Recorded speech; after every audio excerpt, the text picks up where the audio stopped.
Hello, lovelies. All right, so I have the June Elves box from Sophie and Toffee.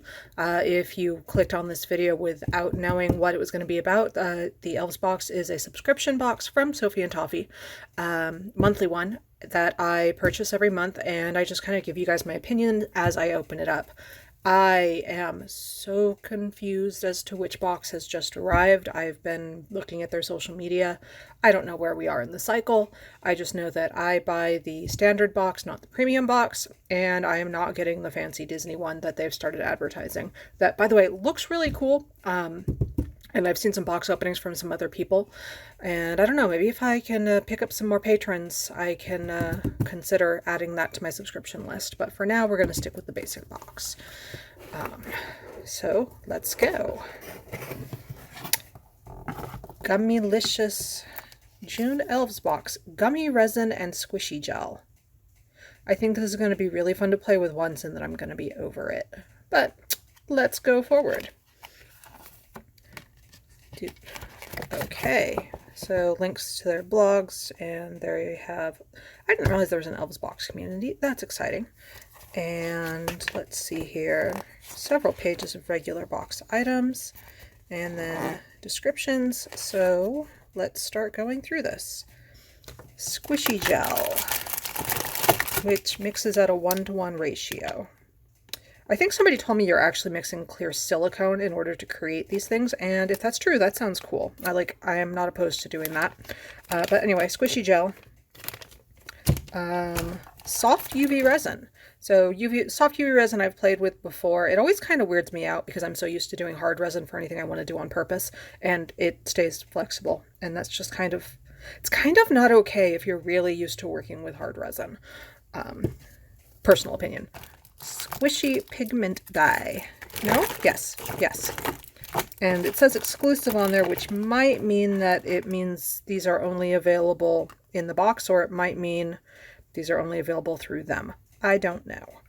But you can get a full rainbow and you can do pastels with that. And I figure if you get really creative, you can probably get a brown of some kind of pretty. But going for a black would probably not work. Let's put those on the side. Acrylic paints with brushes. Boom! Acrylic paints with brushes. You've got a flat brush that is really weirdly shaped because it's not flat, it's kind of dented. And then basic little thing and paints that I guess will work on your squishy things that you make. Next page. 3D jelly bean mold. Okay, so that looks like, I don't know if it really... Come on, there we go. So those look like they're going to give you resin jelly beans about the size of a Jelly Belly, if you have that as a reference that you understand. And that's not bad. And let's see here. 3D marshmallow mold. So that makes those little spiral candies that, I don't know, like I have never actually found marshmallows that look like that in real life, but they appear all the time in like Lolita motifs. Weird. Candy heart mold. This one definitely has, okay, so we have BFF, You and Me, Hot Lips, and Be Mine. Pellet to mix your acrylic paint to get your desired shade. That is actually really cute, and I'm going to be honest, detour here for a minute. I am starting to get really back into my BJDs, which some of you are aware of, and that means at some point I'm going to be doing face-ups. Which is painting the dolls' makeup onto their faces and stuff, and having a palette, a small palette, is going to be really helpful for that. So this is probably going to get co-opted into my doll stuff pretty quickly. Zigzag scissors. That is a weird zigzag. I was expecting more of a pinking shears. You can see the shape on that? That's like very lightning bolt shaped. That's weird. Or at least that's unexpected. But this does match the picture on the thing, so this is what they intended to send me. Personally, I prefer the pinking shears effect, but my pinking shears are for fabric. Sealer, batteries not included. Okay, so I think this has, okay, can you see, can it show up there? All right, yeah, it's kind of showing up there. There's like a little wire in there, so this heats up, and so it'll do the heat seal thing on these. So you can like make little candy pieces and then put them in a little bag and then seal it. And now I'm kind of remembering that was a project they were showing. And it doesn't say how many there are here, but I'm going to say there's easily 25. I don't think there's 50 because I just don't think there's enough resin to do that many, but there's easily 25. And ball chains, because that was actually something they showed. Punch a hole in that, and then you had like a little keychain charm or something. And the box is empty. So what I did not get were some critter molds to make these things over here. And I did not get some washi tape. Oh well. Washi tape was really helpful for me at Christmas time because I moved right before Christmas and I could only find a thing of washi tape. So everything, all my Christmas gifts were tape shut with washi tape. It was all I had. So squishy gel is equal parts A and B. Wait 24 hours before you unmold. It is expected to be sticky and will stop being sticky after a few days. That is important to note. After it has stopped being sticky, then you can paint it if you didn't just dye it the color you wanted in the first place. And yep, that's it. This looks like a cute little project, and it is definitely a complete project where you can make those little keychains. There are, let's see, pink, yellow, green, purple, and black. So there's 5 of these. So you can make 5 keychains or little charm things to hang off your backpack or whatever pretty easily. So that's not bad.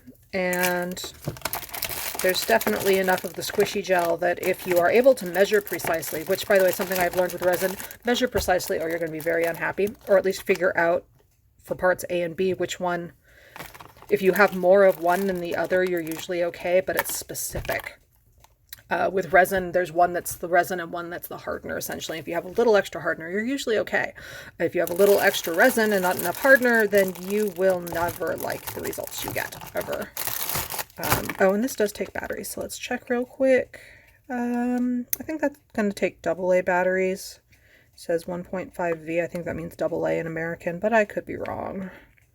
So that's going to be just find some batteries and play with it. Oh, and it's got a magnet on it, so you can just like stick it somewhere helpful, like the side of my microwave. That's cool. I actually like that little detail. Okay, so I owe you guys 3 more Elves box openings because they all arrived late and then I just was not on my groove and did not film some things. So I will probably just try to knock through those and blow off any actual concept of a release schedule and just do them. Because before I was like, oh, I have to figure out how to pace myself. And then time's not real right now. Like, as of recording right now, the riots have been, or the protests, there really weren't a lot of riots, but like the protests have been going on for over 4 weeks. And I'm like, really? I thought those started a few days ago. But I was getting into an argument on the internet and I had to look up my facts so that I could win. Everybody has to do something with their time, right? Right. So anyway, there is a link down below to Sophie and Toffee for if you want to order from their website or if you want to get a discount on doing the subscription boxes. There should be links down to all of my social media. I am mostly posting about dolls on Instagram and then not very much on my Facebook at all right now. But, you know, follow me wherever you want to. Definitely check out my Patreon because, like I said, if I get enough people on there, maybe I can also start subscribing to either the upgrade to a premium box or go for that Disney special box they've got going on, some stuff like that. Or maybe just finally invest in better technology so I can edit my videos and finally create tutorials. That is, by the way, still a goal.